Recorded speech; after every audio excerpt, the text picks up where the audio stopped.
কে গ্রেপ্তার করা, অবিলম্বে কঠোর শাস্তির ব্যবস্থা করা এবং যারা ক্ষতিগ্রস্ত তাদেরকে প্রয়োজনীয় পুনর্বাসনের ব্যবস্থা করা, তাদের উপযুক্ত আর্থিক সহায়তা প্রদান করে আবার তারা যেন রিসেটেলমেন্ট পায় সেই ব্যবস্থা করা। এই অঞ্চলে জুড়ে যে একটা ভয়াবহতার কারণে সাধারণ বিভিন্ন সম্প্রদায়ের মানুষের মধ্যে যে একটা ক্ষত চিহ্ন তৈরি হয়েছে, এটা যত তাড়াতাড়ি সম্ভব প্রশাসন এবং সুস্থ নাগরিকরা মিলে এই ক্ষত চিহ্ন দূর করার জন্য আমরা কংগ্রেস দলের পক্ষ থেকে সেখানে আজকে পরিদর্শন করি এবং আমরা আবেদন রাখি।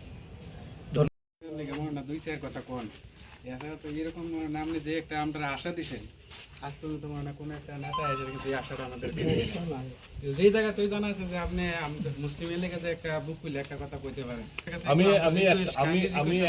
আমি একটা ধর্ম বিশ্বাস করি, জানি আমি হলো মানবিকতার ধর্ম। আপনি অতটুকুই আপনার সর্বোচ্চ চেষ্টা করে দেখেন যে এইসব একদম একদম একদম মানবিকতা যদি পৃথিবীর মধ্যে না থাকে, কিন্তু আপনার কাছে এইটাই একটা আজকে নাকি কালকে এটার একটা কিছু আছে। নিজের উপর আস্থা রাখো, নিজের উপর বল রাখো। এই পৃথিবীতে অন্যায়ের কাছে তোমার মাথা নোয়াইবে না, ঘাবড়ায়ও না, ডরায়ও না। এই মাটি আমার যতটুকু অধিকার, এই দেশের মাটি তোমার সমানভাবে তোমার অধিকার। আমার ধর্মের প্রতি আমার যতটুকু অধিকার পূজা অর্চনা করা, তোমার ধর্মের প্রতি তোমার সমান অধিকার। কথা বুঝলা? কাজেরই এটি লোকের সংবিধানে দেওয়া। কোন দেশের মধ্যে কি হইতেছে না হইতেছে ওইটিও ঘটনাগুলো আমরা নিন্দা জানাই, কিন্তু এর রেশ আমি নিরীহ মানুষ, নিষ্পাপ মানুষ জানে না, বুঝে না। হ্যাঁ, এক কালী মূর্তির ঘটনা এত বড়, কিলোমিটার দূরে তুমি বাদ দাও। পাহাড়ি বেল্টের মধ্যে কালী মূর্তি ভাঙচুর হয়েছে, তো এখানে তো মুসলমান নাই। একদম ডেন্সলি ট্রাইবাল পপুলেটেড, ঘনবসিত যেখানে জনজাতি আদিবাসীরা, সেখানে একটা কালী মূর্তি ভাঙা হয়েছে, তো সেখানে কিন্তু মুসলমান ভাঙছে না। কথাটা এটা না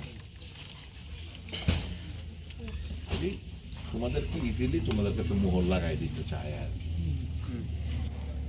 আমরা জানি এটি দুষ্কৃতকারী ছাড়া, ষড়যন্ত্রকারী ছাড়া এটি কারোর কারবার। এতে তোমরা নিশ্চয় থাকো, নিজের হক লিগে লড়াই করে না। আর আমরা আছি তোমাদের এই লড়াইয়ে। আমরা তো এই পরিবেশে কোনো সময় থাকছি, শুধু শরীরে দেশটা ছাড়া আর কোনো ড্রেস মশারি নেই, বালিশ নেই,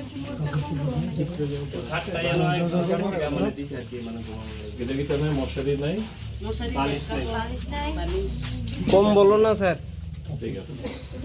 ঠিক আছে কালকে কালকে কি বার? কালকে বুধবার। কালকে তোমরা বালিশ মশারি তাই পাঠাও, তোমরা ভালো করে থাকতে পারো। সব বালিশ মশারি পাঠাই।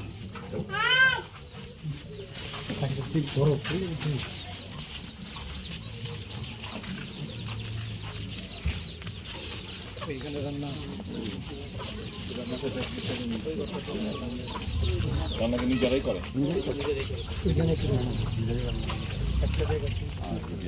রান্নার সামগ্রী সরকারিভাবে কি দিতে আজকে মনে দিচ্ছে না, আজকে কালকে মনে দিচ্ছে না, কি কারণে দিচ্ছে না শুনতে দিন না, তারা ভাইয়ের নাকি এই কামড় কিনে কালকে দিছে যারা দিতে আমরা কেমন আছে? 100 টাকা 100 টাকার মধ্যে দিয়ে আমরা